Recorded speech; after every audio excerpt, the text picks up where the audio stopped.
my first question goes to Doja Allen. What do you think of entertainers who want international recognition, and what motivates this? Thank you very much. Good afternoon, everyone. I think, first of all, the entertainers need to be commended. Across all sectors, they are doing very well. The comedians, the Nollywood, and the music industry are doing extremely well. I did a bit of a statistics check with the National Bureau of Statistics, and I realized that the arts and entertainment industry have grown. Well, they actually contribute to Nigeria's GDP. They grew from 1.8% to about 18% last year, 2016, despite the recession. So it does tell us that they're doing something well and they're doing something good. Now, in terms of international recognition, yes, by all means, it's possible. It's not impossible. They can work their way to getting international recognition, especially in terms of the globalization now. You cannot just sit and just rest on your guards. The competition is very stiff. You need to come out of your comfort zone and compete globally. So yes, they should be encouraged. They need a lot of support from the government, media people like us, and maybe the likes of the top entertainers. And I think, more importantly, I usually focus on the upcoming entertainers or anybody that is upcoming. We know the likes of the Basketmouth and the Alibabas and all of them, and the big Nollywood people or the music. What about the people that are growing? What about the upcoming people? We need to pay a bit more attention to encouraging them. We need to help them to become what they want to become. So yes, so all of these things put together would get them to their way for international recognition. Okay, thank you. And this question is for Mr. Akin Shuga. What do you think is the motivation behind our artists or our entertainers wanting international recognition? Because I think you might have an upcoming entertainer who can look at a Basketmouth and see that now he travels all over the world. But as he said in his talk, he didn't start from there. So what would you say motivates them? Thank you very much, Dolapo. For me, I think what I see as the motivation is, first, a lot of them are not passionate. So greed. I mean, you're looking at immediate gratification. I had Basketmouth. I've known Basketmouth for ages. Same thing with Tia and Alibaba. And painstakingly, brick by brick, they are built. Now, I think for anyone who is starting out or who is an entertainer or going into entertainment, you need to research. You need knowledge. So these are the core values.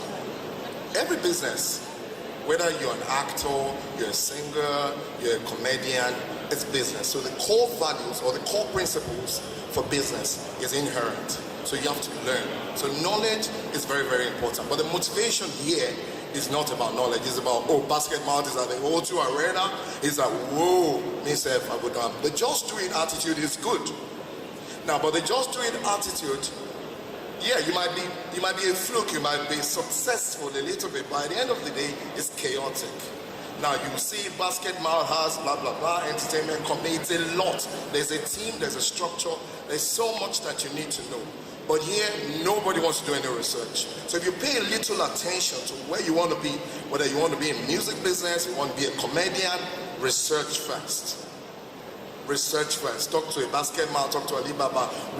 There's a template. Something has been done. For every success, there is a story. You've heard Basketmouth's story. You've heard Alibaba's own. You know TA's own. Everyone has it. So your motivation or demotivation should move away from the final aspect, which is the monetization.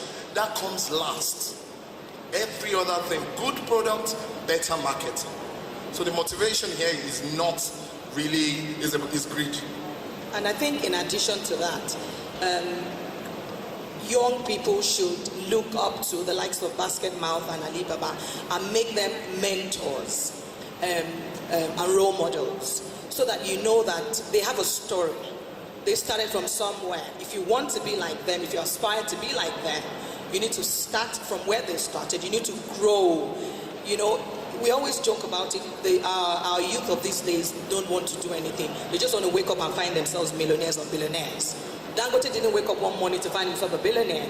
He rose through the ranks. So a lot of, in addition to that, a lot of research, a lot of hard work and patience so that you can grow, and you don't jump with the race. Sorry. I also think that it's important that earlier on one of the panels, T had mentioned the fact that nobody wants to be an intern. Young people need to want to learn, you know, even when there is no money. I know Basket's story, I know T's story, I know all of these stories. And the fact that they were willing to learn, a lot of them under Alibaba at the time, they were willing to do whatever it is that it's required, you know, to get to the point that they are today. A lot of young people don't have, again, that time, that they just want to wake up and one day they are billionaires. No, that's not how it works. So it's very, very important to buy the narrative of there is hard work to be done. We need to work this, we need to make it work. We need to also fine-tune our own craft. You guys have all said it. Akin, you're right. The truth of the matter is that most people, they get into the industry for the wrong reason. They get into the industry because of the fame, the fortune, and most especially the women. You might not believe it, you might not believe this, but 99... maybe that the woman don't come out the line. So 99% in general, men, 99% of the things that we do is to impress a woman. You buy a new shoe, man, that girl will die for my hand. A new car is for... No man, I will not wear a nice suit to impress him. No. They all do it. And the truth of the matter, when you do things like that, you will not be seen. Have you ever dressed up with your best clothes to go for a party that they've cancelled? It happen like that. So the thing is, if you want to succeed in the industry, dive into it for only one reason, for the love of it. When I started doing performing, I did not know that people get paid. I didn't know until the day they paid me. And I was like, so did they pay? Then, but already I was loving it, whether they pay me or not. And what I was charging were things that could feed me. 300 naira, 150 naira, just to eat now. Then when they said, when one day I just said, no boy, 5,000. And they paid. I said, Then they pay 20,000. They paid. I said, I don't die for my hand. So the money will come. It will come. But our generation now, they are like, instant, which is the reason why they have all this Instagram, because everything is instant. Thank you. Thank you very much. Okay, my next question goes to Basketmouth. Goes to Daddy Showkey, sorry. My condition, my brain is not here. With a growing number of artists finding recognition, not just around Africa, but worldwide, how do you think this can be used to impact and feed our own local community? The truth is that if the content that we are coming up with is sellable to the world, if they start selling it to the world and people outside Nigeria are accepting us the way we are, it will encourage a lot of people. And when it encourages a lot of people, let me give you one example. I remember in 1996, I went to play in a festival in Germany, in a place called St. Pauli. And I was speaking Patois. I can speak Patois exactly like a Jamaican. But I played one of my songs, Young Girl, Do You Remember Me? Young Girl, Do You Remember Me? The crowd did not clap. Until I went backstage and I met one Jamaican lady, Sister Nancy. She now told me, why? Where are you from? I said, Nigeria. He said, you better do like a Nigeria. And I came back, the next thing I did,